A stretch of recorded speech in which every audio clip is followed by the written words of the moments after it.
lost in that game by 2-1. They traveled away from home to take on another side in London, and they have to do another of those games when they take on Crystal Palace in this weekend's encounter. Sidney, let me start off with you. It's been a last about a month or so that's been a little complicated for us. Now, some of the results have not been good at all, and they are hoping that they can catch up. They've kind of fallen off slightly. How should they approach this? Do they have enough to go past Crystal Palace this weekend? They should. But before I go there, let me just say that I don't think I'm a big fan of this new 10-game thing. It's like a hungry man. I give him Gary. We want the food. We want to be entertained. And I understand the rationale behind it and all that. But, well, let's see how it goes. Some teams had their break. Yeah. And are now playing. Yeah. Others have played and are now going on a break. Well, yeah. But give everybody a break and everybody come back and let's feel the intensity of the Premier League. But that's a topic for another day. So, with respect to Arsenal, this was supposed to be their year. I mean, this was supposed to be the year they could grab the bull by the horn and actually go a step forward from last season. We saw what they did last season. They were very strong. They just faltered getting to the end of the season. And one would have expected that with their summer reinforcements, that this year would have been a year that they would have, gone a step above and actually put a solid claim to the title this year. So their recent performances are not stuff you expect from a team that is serious on unseating a behemoth like Man City. Man City are a team that don't leave any stone unturned. They go pedal to the metal, like they are going for it. And when you are losing, you are dropping points against the likes of Fulham, and teams are not expected to drop points again. It's a bit worrisome. And I remember some months back, we had a debate about Kai Havertz. Havertz's role in the team and all that. Yes. I remember points were made that this Kai Havertz guy, are we sure he can take Arsenal to a different dimension? Are we sure he can bring something new to them? And to be fair to him, he has popped up with some important goals. He has had a few good moments and everything. But coming in to replace a stalwart like Granit Xhaka, his position, his influence, his leadership in the team. And I think you are seeing some remnants of his disappearance from the team, because this is a guy who, I mean, the fans, he had this on and off relationship with the fans, but when he was on it, he was on it. He was popping up with goals, he was solidifying the midfield, he was doing that box-to-box role. And you bring in, I don't think they have quite found the balance quite right yet, because even when they were doing well earlier on in the season, you could see that there was something missing. They were not able to beat teams so convincingly as they used to. They were getting the 1-0, the 2-1, the 2-0, the 3-1, 3-2, etc. And one would have hoped that they would have built from last season, where you could actually feel their dominance on teams. You could feel them strangling teams to death and asserting themselves on the opposition. But we're not seeing that in the last few weeks.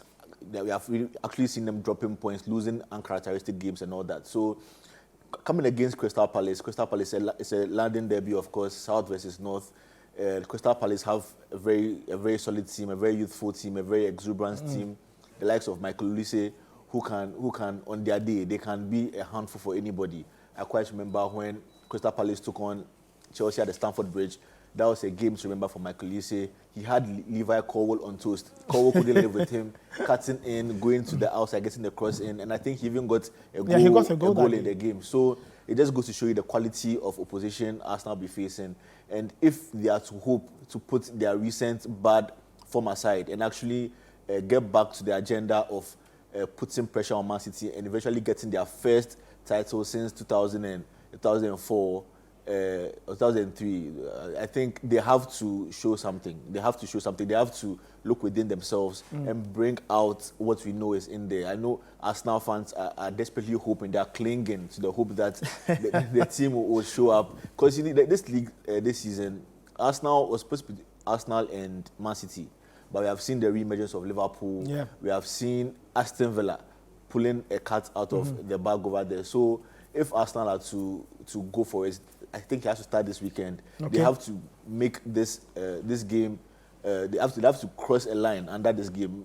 Things haven't gone on well, but it's a new year. They can always build on. So they have to cross a line underneath their past games and make sure that from now on they're going to make their title charge. Interesting. Adam, let me get your thoughts on Arsenal. Sidney makes a point, and he says Arsenal need to get things going from this weekend. But we've seen Arsenal struggles. Players have not delivered. They haven't scored goals. What can they do? Is it time to bring somebody in to start to give them goals? I mean, that's the best option. I think they do need a striker. They need a gunman. I think enough has been said about the fact that they are not efficient in front of goal.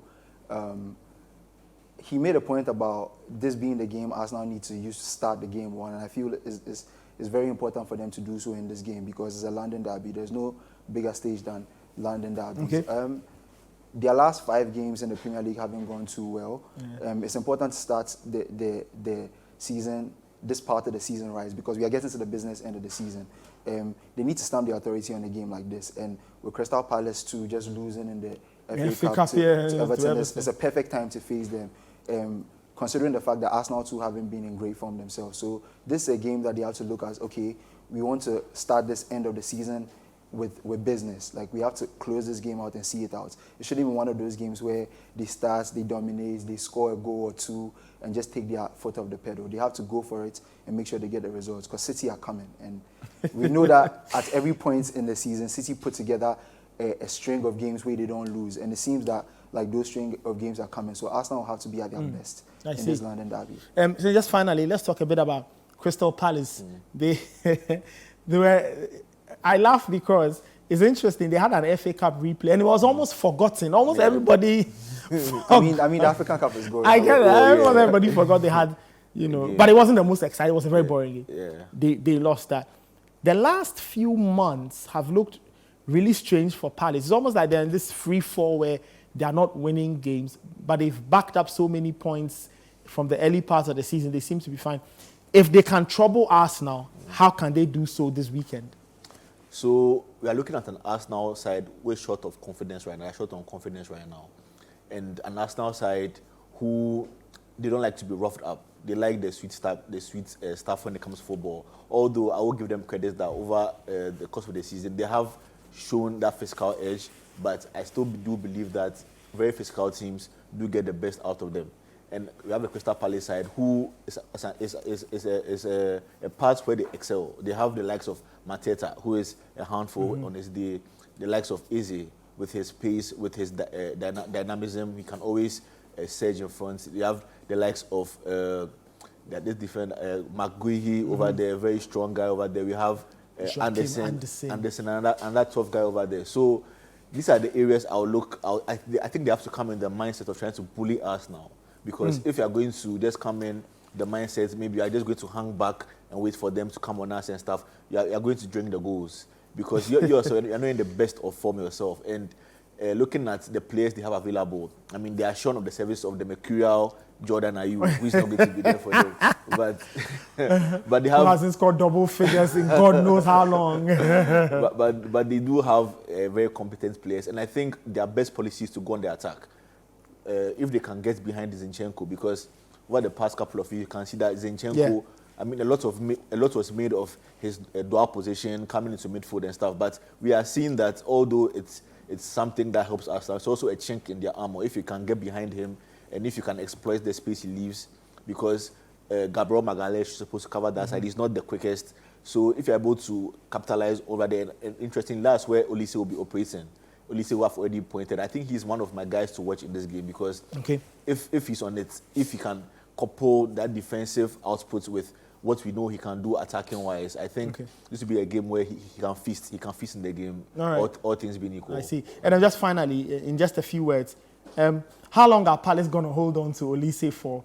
The birds, the hunters were circling a few months ago. I think this summer. I think this summer is the most they'll get out of him. I don't see him staying at Palace past this summer. Okay. Maybe because of the recent injury, some teams might look and see maybe they want to see. So let's peg it at by January next season. By January next season, I don't think he'll be a Palace player because the quality he's been showing in the league is very evident. A lot of teams are looking at it, and a lot of them would like to have a profile like that in their squad. I see. I know one club who died to have a left-footed winger who can actually deliver.